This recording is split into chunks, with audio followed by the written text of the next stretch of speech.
Let me come back now to Thomas Bouchard at the University of Minnesota, who's been a pioneer in understanding how genes affect behavior. He was the author of the study of identical twins reared apart. And he's published papers about the fact that right-wing authoritarianism is inherited. So I asked Tom, what about left-wing authoritarianism? Well, I said, we haven't looked at that.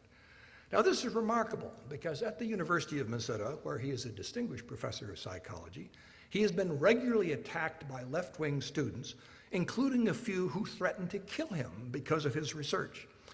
You would think it might occur to him that left-wing authoritarianism was a problem and worthy of study. No, he hasn't. Bob Altmaier, a scholar at the University of Manitoba in Canada, has done the same kind of research and has concluded that there is right-wing authoritarianism, and if left-wing authoritarianism exists, he hasn't been able to find it. Let me, to give you an idea of what his attitude is, let me quote from the preface of his newest book published in 2006. These are his words. This book is about the disastrous decisions the American government has made. It's about how traditional conservatism has nearly been destroyed by authoritarianism. George W. Bush, authoritarianism.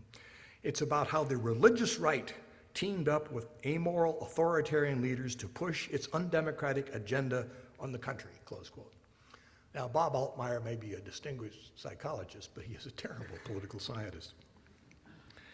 The evidence to the contrary is so obvious that it hardly bears repeating. We from time to time hear stories about student groups seizing a campus administration building. Invariably, they're left-wing students. We from time to time hear stories about conservative speakers being prevented from speaking. It has always been done by left-wing students. Who storms the streets to protest the war in Iraq? Not right-wing students, but left-wing students. Who are the authors of campus codes that restrict academic freedom on campuses? Left-wing academics. It seems to me that scholars might pay a little attention to the fact that at both ends of the political spectrum, authoritarianism is possible. Professor Altmaier, when challenged on this, said, well, maybe it exists, but I don't know how to describe it. Well, happily, other people do. Professor Albert Mehrabian at UCLA, a psychology professor there, decided to invent a scale that would measure authoritarianism independent of one's political views. And he devised a questionnaire which he administered, as one usually does in universities, to your students in your class, asking them to choose between small governments that allowed a lot of personal freedom but might not redistribute income, and strong governments that did redistribute income and provided security, but perhaps restricted personal freedom. There were lots of questions he devised. And he discovered that these questions identified left-wing authoritarians as well as right-wing authoritarians. And there was no relationship between authoritarianism, as he measured it, and their personality or political ideology or psychological problems. It was a distinct, politically neutral measure of it. Professor Mehrabian's essays are not cited anywhere in the scholarly literature on this subject. The problem of authoritarianism is a problem that it seems to me should be addressed more carefully. There is one study, one only, of left-wing authoritarians. This was a study done by two political scientists named Stanley Rothman and Robert Lichter. They interviewed a large group of radical students in the United States and in West Germany, back at a time when Germany was still divided.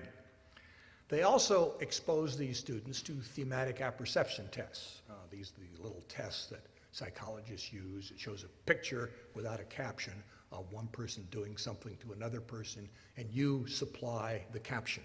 And how the caption is supplied and how the method of supplying it is calculated by the scholars gives you an idea as to your views of the world. They found that radical young people that they were not only more likely to engage in protests, that indeed is what made them radical, They displayed a strong need for power and control and tended to be narcissistic and self-centered. The Rothman-Lichter study is not cited anywhere in the literature on this subject. This does not mean that all radicals are authoritarians or that all authoritarians are leftist radicals. Some radicals are not authoritarian at all, and some authoritarians are quite conservative in their views. The one message I would like to leave with you, which for some of you will be an unsettling message, but I hope for some of you will be a reassuring message. In all of these studies, the influence of the parents on the behavior of the child turns out to be remarkably unimportant. There are exceptions. I mentioned that in the New Zealand community, if you, as a parent, abused your child and the child had a low level of serotonin, they were more likely to turn out to be aggressive and criminal. There are cases like this. But by and large, the influence of the parental environment on the ideology and behavior of children is remarkably small. The environmental influence tends to come from their friends. To put it in the language scholars use, the shared environment, the things that children have in common, which is by and large determined by the parents, is relatively unimportant. The unshared environment, which is what they don't have in common because they have different friends and different experiences, is what is very important. The unshared environment is 2 to 3 times more powerful than the parental environment in making the environmental contribution to the behavior of people. This may be discouraging news to those of you who have worked so hard to be good parents. My suggestion is that you relax. It is true you need to supply a loving and stable home, but doing much beyond that will not make much difference. Thank you.